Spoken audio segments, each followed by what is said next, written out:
तुम्हें देखकर मुझे अपना बचपन स्मरण हो रहा है। अभी तुम्हारा जीवन आरंभ हुआ है वत्स। इसे इस प्रकार व्यर्थ मत करो। मैं आशा करता हूं कि अगली बार जब हम दोनों मिले तो दो शत्रुओं के भांति नहीं, दो वीरों के भांति एक दूसरे के गले में। अभी तुम्हारा जीवन शेष है। जाओ वत्स।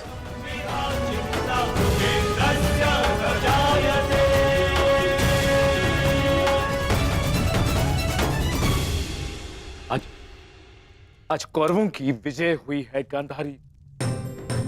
पांडवों की एक अक्षुणी सेना को ध्वंस कर दिया है हमने आज। भीम हमारे एक भी पुत्र को क्षति नहीं पहुंचा पाया, एक भी।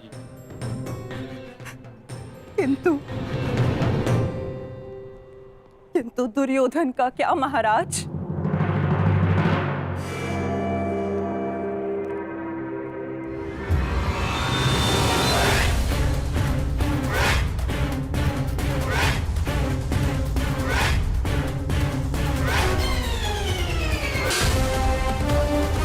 मित्र,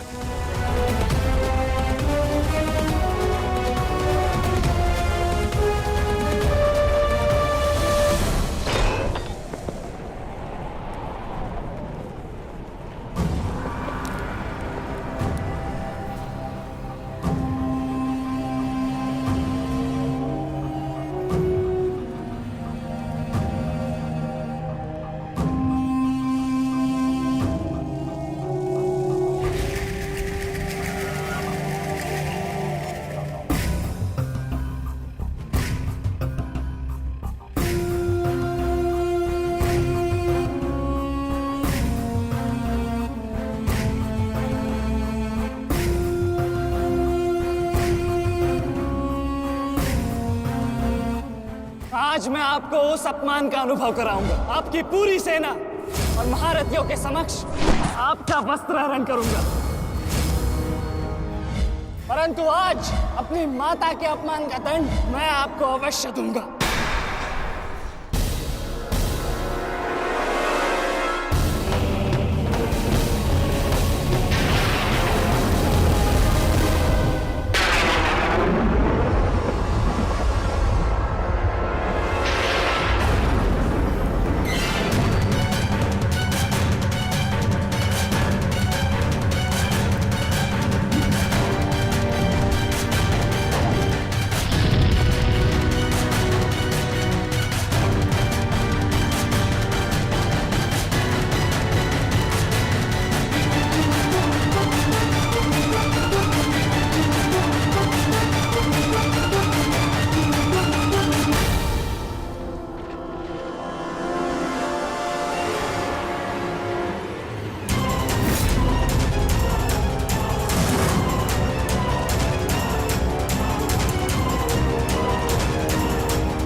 दुर्योधन, रुकिए ज्येष्ठ, ऐसा मत कीजिए। ये क्या कर रहे हैं आप? दुर्योधन, दुर्योधन, ये सब कुछ क्या है? आज के इस युद्ध में हमें विजय मिली है, फिर ये सब कुछ क्यों कर रहे हो तुम? ऐसी विजय जो अपमान की थाली में सजा कर मिले, ऐसी विजय से श्रेयस्कर है कि मृत्यु को पालूं। नहीं। मेरे जीवन में कभी मेरा इतना अपमान नहीं हुआ है। अब इस जीवन का और कोई मूल्य नहीं। मैंने ये युद्ध संपत्ति के लिए नहीं, अपने हठ अपने सम्मान के लिए बुलाई थी। अब जब सम्मान ही नहीं रहा तो इस विजय का मैं क्या करूंगा? मेरी सेना के सामने विश्व के महानतम योद्धाओं के रहते वो 16 वर्ष का बालक मेरे वस्त्र हरण कर गया और चेतावनी देकर गया है कि युद्ध में जब भी मिलेगा पुनः यही दोहराएगा। अब ये वस्त्र हरित दुर्योधन सम्राट बन भी गया। कैसे अपनी सेना से अपनी प्रजा से आंख मिला पाऊंगा मैं? इस लज्जा के साथ मैं अब जीवित नहीं रह सकता। नहीं दुर्योधन, देखो अपने क्रोध पर काबू पाओ। देखो विजय हमारे निकट है दुर्योधन, मानो मेरी बात। छोड़िए मुझे मामाश्री, छोड़िए मुझे, अन्यथा इस अग्नि में मैं अपने आप से पहले आपकी आहुति दे दूंगा। छोड़िए मुझे। नहीं। छोड़िए, छोड़िए मुझे।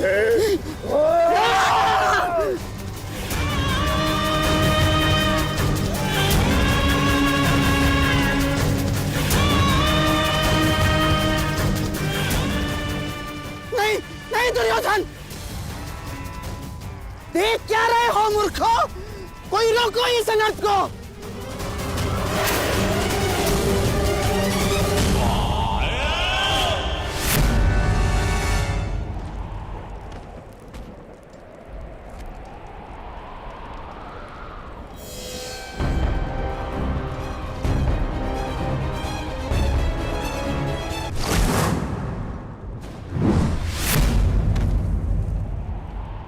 ठहर जाओ मित्र। नहीं, अब नहीं।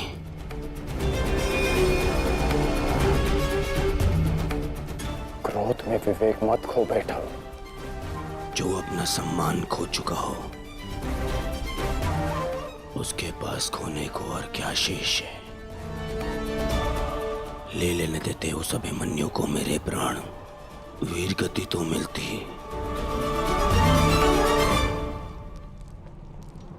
सारी सेना के सामने मेरा वस्त्र हरण कर गया वो बालक, जिन पांडवों का सर कटा हुआ देखना चाहता था उन्हीं का बालक मेरा सर झुका गया। संसार के सारे योद्धा देखते रह गए और वो बालक मुझे अपने बाणों के चक्र में फंसा गया। मैं ये अपमान सहन नहीं कर सकता। क्या करूंगा जीवित रह गए जब संसार के सामने शीश उठाकर चल भी नहीं सकता मैं। इसीलिए अब मैं अग्नि स्नान करूंगा।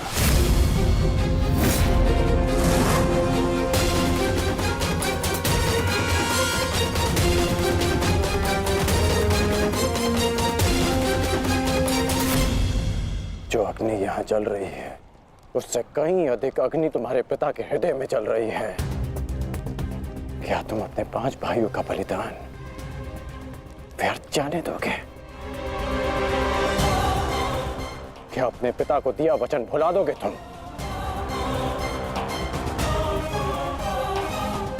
अपने चारों ओर देखो मित्र, क्या ये सब व्यर्थी अपने प्राणों के साथ खेल रहे हैं?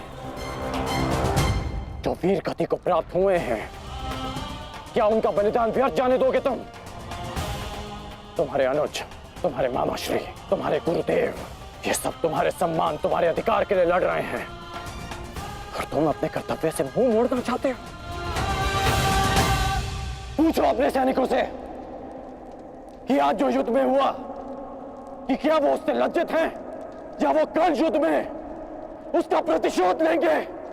बोलो सैनिकों। प्रतिशोध लेंगे, प्रतिशोध लेंगे, प्रतिशोध लेंगे।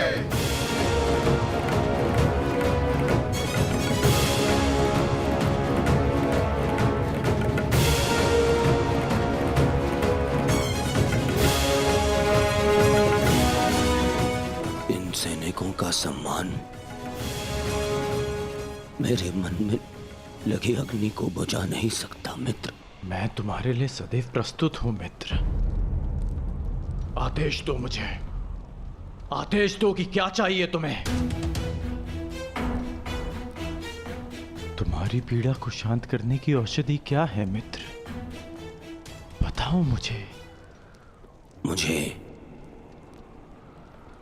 अपने इस अपमान का प्रतिशोध चाहिए। जिसने मेरा मान हरण किया उसके प्राण हरण करने हैं मुझे। मुझे अभिमन्यु चाहिए।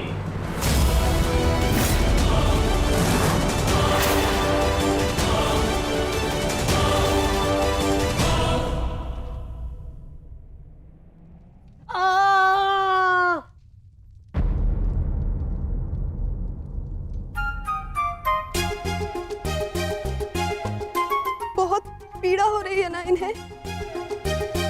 पीड़ा? अभी तक मैंने इसके घाव को छुआ भी नहीं है। अभिमन्यु तुम्हें सताने के लिए उपक्रम कर रहा है उत्तरा। बहुत बुरे हैं आप। और तुम बहुत डरपोक। एक योद्धा की पत्नी के मन में इतना भय शोभा नहीं देता उत्तरा। ये घाव हमारे लिए आभूषण होता है।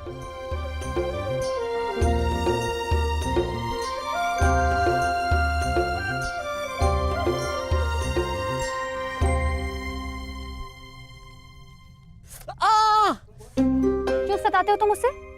अब क्या करूं माता, वो तो आजकल हर बात पर क्रोधित हो जाती है। और अब आप भी मुझे डांट रही हो। तुम्हें अधिक चोट तो नहीं आई ना पुत्र? नहीं पिताश्री, बल्कि बहुत कुछ सीखने को मिला। सच में अंगराज कर्ण एक महान योद्धा है। उन्हें आपके अतिरिक्त और कोई टक्कर नहीं दे सकता। हाँ पुत्र, परंतु हम दोनों के लक्ष्य और सोच भिन्न हैं। मुझे तुम पर गर्व है।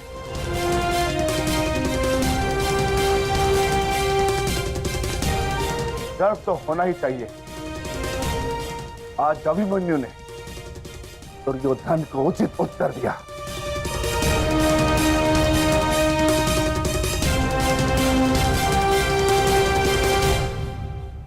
सत्य अभिमन्यु, आज तुमने जो युद्ध भूमि में किया वो अद्भुत था। और मुझे विश्वास है कि कल का दिन इतिहास में तुम्हारा नाम सदैव के लिए अमर कर देगा अभिमन्यु।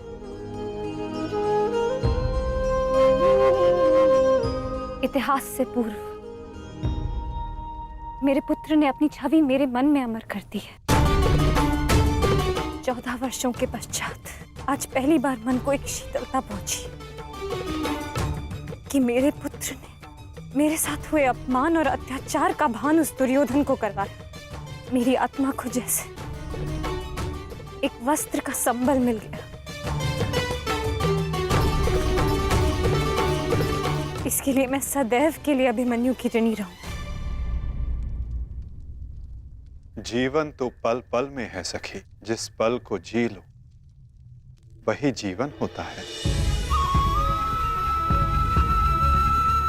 आज तुम प्रसन्न हो, जी लो सखी। आज का दिन जी लो। कल का दिन तो अभिमन्यु के जीवन का अंतिम दिन होना चाहिए।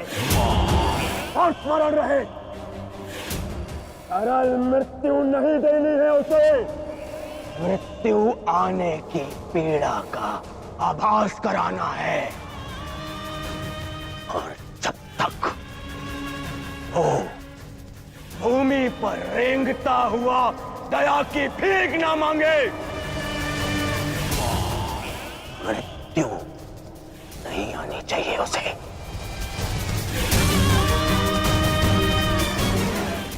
वो मृत्यु मांगेगा और मैं हर पल उसे मृत्यु और जीवन के बीच में झुलाऊंगा मैं उसे। असंभव युवराज, जब तक युद्ध भूमि में पांडव उपस्थित हैं तब तक अभिमन्यु तक पहुंचना असंभव होगा।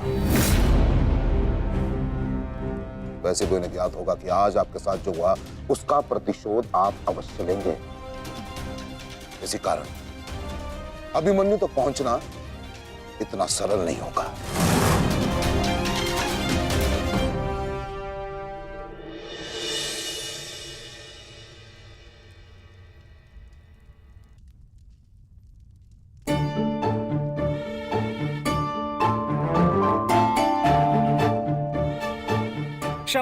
क्षमा कर दो, भूल हो गई बस। अच्छा क्षमा भी कर दो। जिसने युवराज दुर्योधन का मस्तक झुका दिया वो आज तुम्हारे समक्ष सर झुकाए मना रहा है तुम्हें। देखो, किसी ने मुझे इस प्रकार सर झुकाए देख लिया ना तो मेरा बहुत उपहास उड़ाया जाएगा। पहले वचन दीजिए कि भविष्य में आप इस तरह मेरा उपहास नहीं बनाएंगे। आपको अनुमान भी है मैं कितनी भयभीत हो गई थी। अब इसमें भयभीत क्या होना उत्तरा? आप नहीं समझेंगे, मुझे आपसे बात ही नहीं करनी। तो ठीक है, मत बात करना, परंतु कल यदि लौटा नहीं ना तो पछताना नहीं कि दोबारा ऐसे मत बोलना आर्य। भाई खो चुकी हूँ, पति नहीं खो सकती। क्षत्रिय हूँ, अपने अधिकार लेना जानती हूँ। आपको लौटना होगा क्योंकि इस बार केवल मैं नहीं, आपकी होने वाली संतान भी आपकी प्रतीक्षा करेगी।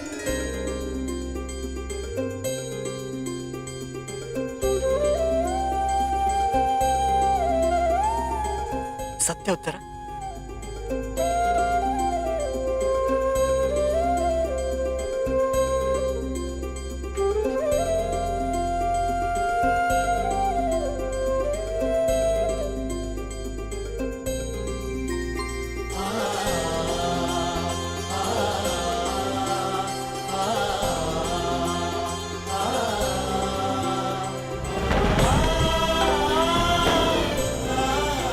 मैं तुम्हें वचन देता हूं उत्तरा, तुम और हमारी संतान सदा मुझ पर गर्वित रहेंगे।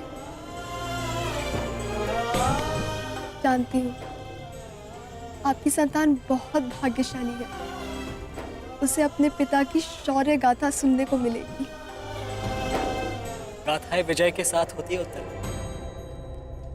और विजय अभी शेष है। युद्ध शेष रहे या न रहे, उस अभिमन्यु के प्राण शेष नहीं रहने चाहिए आचार्य। आप सेनापति तीरगत के वीर नरेश शर्मा, मध्य नरेश शल्य, अश्वत्थामा अंगराज, इतने वीरों के होते हुए भी क्या एक बालक को बंदी बनाया नहीं जा सकता? तुम्हारे प्रतिशोध के लिए केवल कुशल योद्धाओं की नहीं बल्कि एक उत्तम योजना की आवश्यकता है मेरे होने वाले सम्राट। हमारी सफलता एक उत्तम योजना में छिपी है।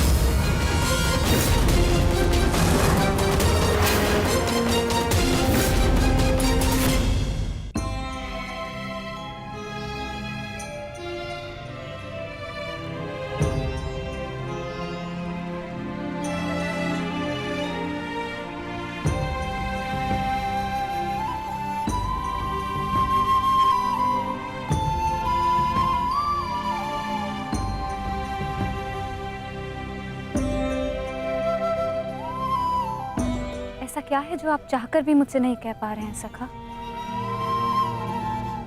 ये रात का अंधकार भी आपके मुख पर आए हुए भाव मुझसे नहीं छुपा सकता। रात्रि के बाद दिन आता है सखी, उसी प्रकार जीवन के पश्चात मृत्यु आती है। सुख के बाद दुख आता है और यही सृष्टि का नियम है। हमें अपने जीवन में सबके लिए तत्पर रहना चाहिए सखी।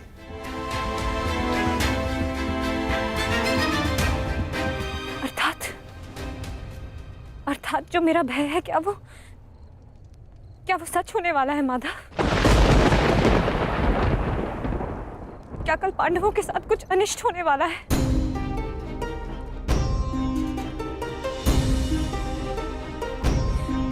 आप तो सब जानते हैं ना सखा। बताइए मुझे।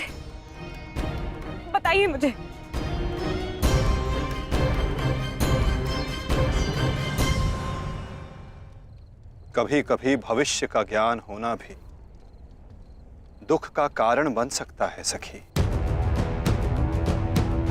यदि समय के अनुसार मनुष्य को सत्य का ज्ञान हो तो वो स्वयं को संभाल सकता है। और आज तुम्हारी प्रसन्नता का दिन है सखी। आज तुम्हारे पुत्र ने तुम्हारे अपमान का प्रतिकार किया है। जाओ सखी, जाकर सो जाओ। चूंकि जीवन की हर रात्रि सदैव सोने के लिए नहीं होती।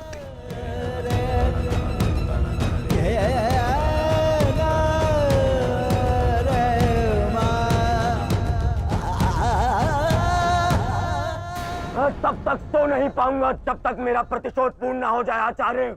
प्रतिशोध की आग में कोई और भी जल रहा है। युवराज दुर्योधन,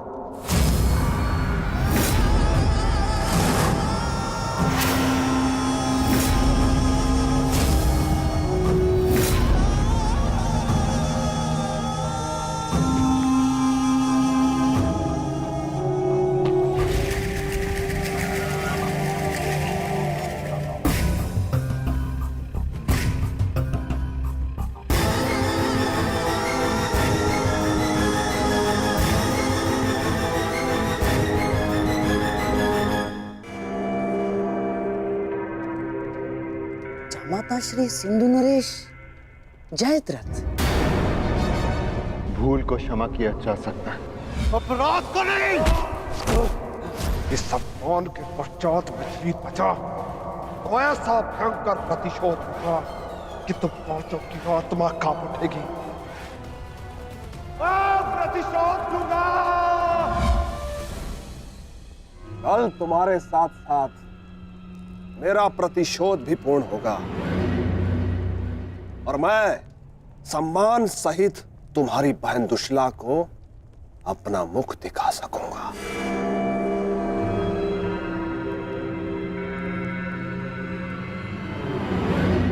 इतने समय आप कहाँ थे सिंधु नरेश?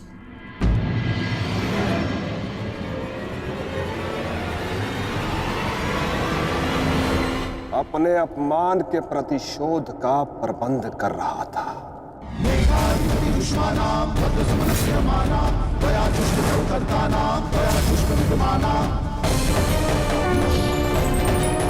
पुत्र जयद्रथ, मैं तुम्हारी तपस्या से प्रसन्न हूं। मांगो, क्या वर मांगते? महादेव, मुझे अपने प्रतिशोध का अवसर चाहिए। शपथ ली है मैंने, जब तक पांडवों के अपमान का प्रतिशोध नहीं लूंगा तब तक मुकुट धारण नहीं करूंगा। और वो दिन कल आएगा वो दिन जब मैं पांडवों को ऐसी पीड़ा दूंगा कि वो जीवन भर नहीं भुला सकेंगे। महादेव का आशीर्वाद है मेरे साथ और मैं तुम्हारे साथ युवराज। तुम्हारी योजना और मेरा प्रतिशोध दोनों कल सफल होंगे।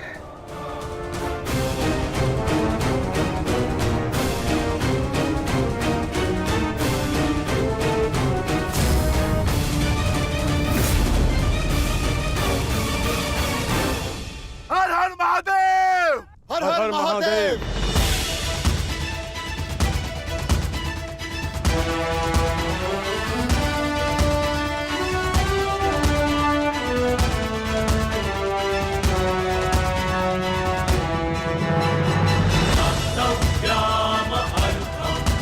सर्वोत्तम बनो पुत्र।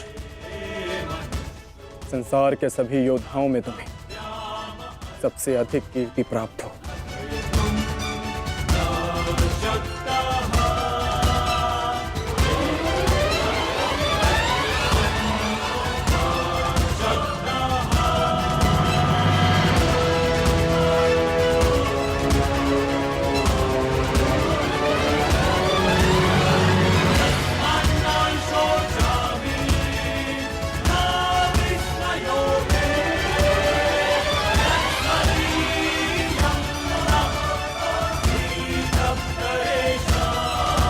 आशीर्वाद दीजिए मामा श्री कि मैं विजय श्री प्राप्त कर लूं।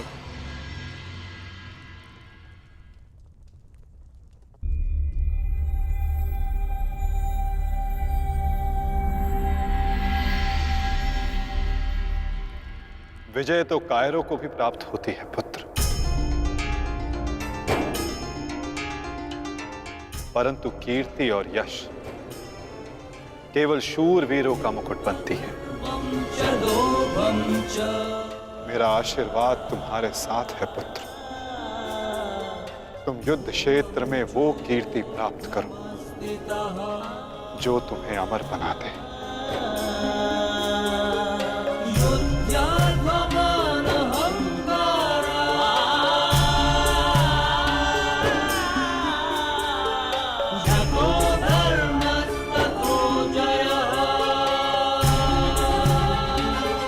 मामा श्री कि मैं विजय श्री प्राप्त कर लौटूं। मेरा आशीर्वाद तुम्हारे साथ है पुत्र। तुम युद्ध क्षेत्र में वो कीर्ति प्राप्त करो जो तुम्हें अमर बना दे।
क्या हुआ अंगराज?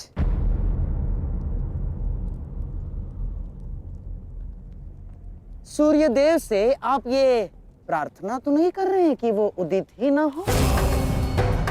अर्जुन को दिया वचन आपको पूर्ण करना होगा अंगराज। सूर्यास्त का बहाना बनाकर कहीं आज भी शत्रु को जीवित छोड़ देने का मन तो नहीं बना लिया आपने?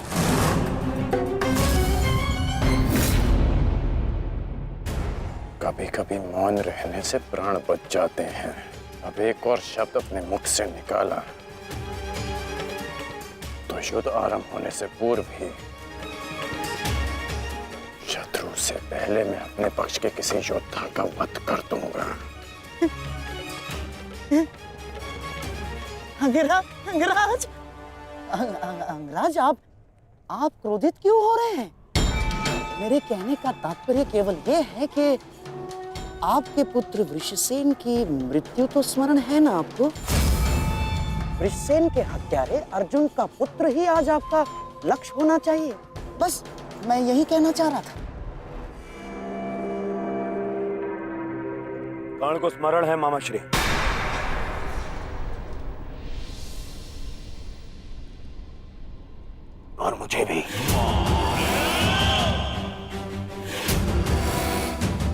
आज हम वृषसेन की मृत्यु और मेरे अपमान का प्रतिकार दोनों लेंगे।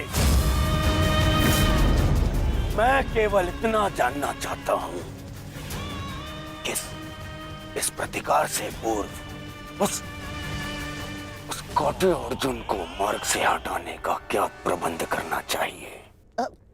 उसका प्रबंध मैं कर चुका हूं मेरे होने वाले सम्राट।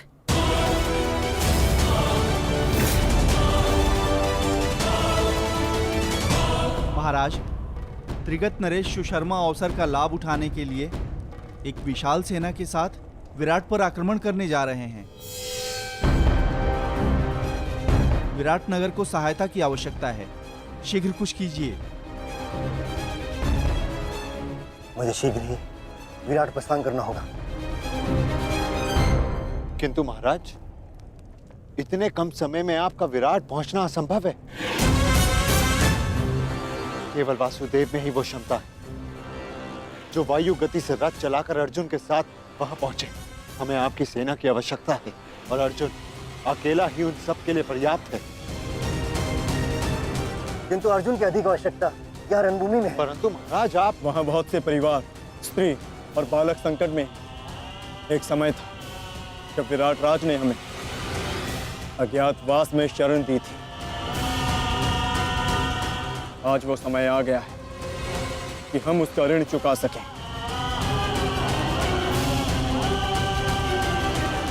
और फिर अभिमन्यु भी तो यहाँ है। मुझे इस पे पूर्ण विश्वास है। और मैं आपको विश्वास दिलाता हूं पिताश्री कि युद्ध भूमि में आपकी कमी शत्रु को अनुभव नहीं होगी। जब आप सुशर्मा का नाश करेंगे तो आपके पुत्र की शौर्य की कीर्ति आपका स्वागत करेगी। चलिए माता, विराट की ओर प्रस्थान करें। जैसी रथी की इच्छा और जैसी महारथी की आकांक्षा।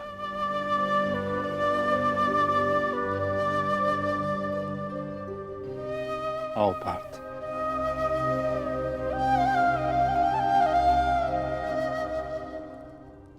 बधाई हो मेरे होने वाले सम्राट। अर्जुन रणभूमि छोड़कर विराट के लिए प्रस्थान कर चुका है।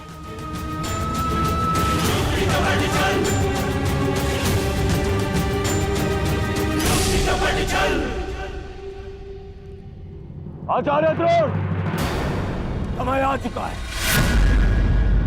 हमारी सेना को अपनी योजना अनुसार सज्ज कीजिए। किस प्रकार चक्की का पत्थर एक ही चक्कर में अन्न के दानों को पीस देता है, उसी प्रकार हमारी यह सेना शत्रु सेना को एक ही चक्कर में पीस देगी युवराज। और अपनी सेना के नाश को रोकने के लिए आएगा वो महावीर अभिमन्यु। और वहां हम उसके प्राण फाड़ लेंगे, जिसने मुझे अपने बाणों के चक्र में फंसाया था। आज वो फंसकर मरेगा हमारे चक्रव्यूह में। युद्ध का 13वां दिन।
युधिष्ठिर, मैं कौरव सेनापति द्रोण चेतावनी देता हूं तुम्हें कि यदि तुम विजय प्राप्त करना चाहते हो तो इस व्यू के भीतर आओ,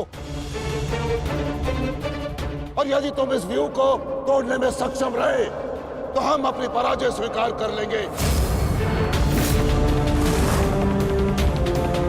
और यदि नहीं तो तुम अपनी हार स्वीकार कर लेना। सुना तुमने?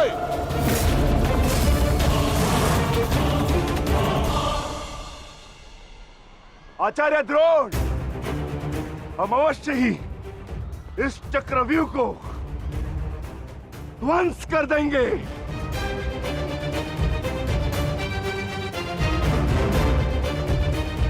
यह संभव है।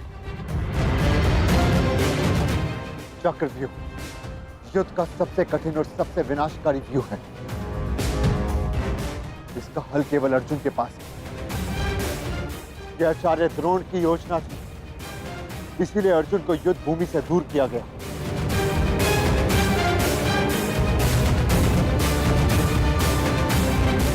कोई तो मार्ग होगा। मार्ग है।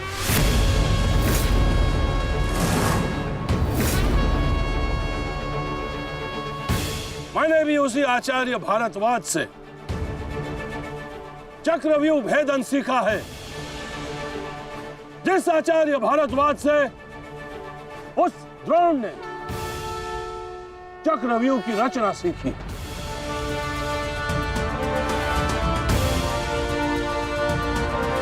इस चक्रव्यूह का भेदन मैं करूंगा।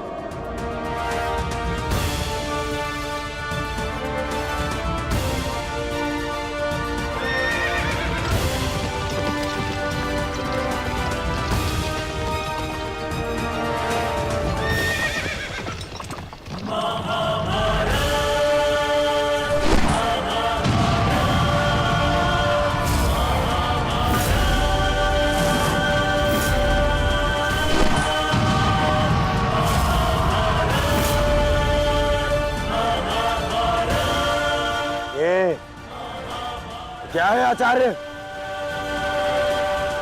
पांचाल नरेश द्रुपद तो इस व्यू को तिनके की तरह तोड़ते हुए आगे बढ़ रहे हैं। भूल गया महाराज कि मैंने और इसी द्रुपद ने मेरे पिताश्री के आश्रम में इस चक्रव्यूह का अभ्यास किया था।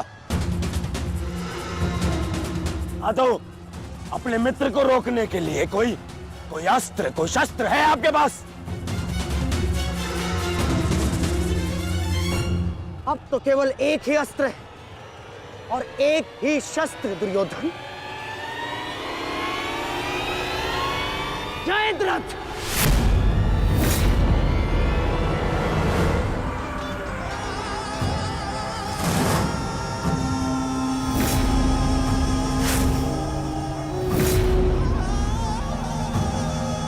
जयद्रथ, कदाचित द्रौपदी के पतियों द्वारा किया गया अपमान भूल गए हो तुम। इसीलिए द्रौपदी के पिता के समक्ष उपस्थित हुए हो। आज द्रौपदी के पति हो या उसके पुत्र, कोई मुझे नहीं रोक सकता।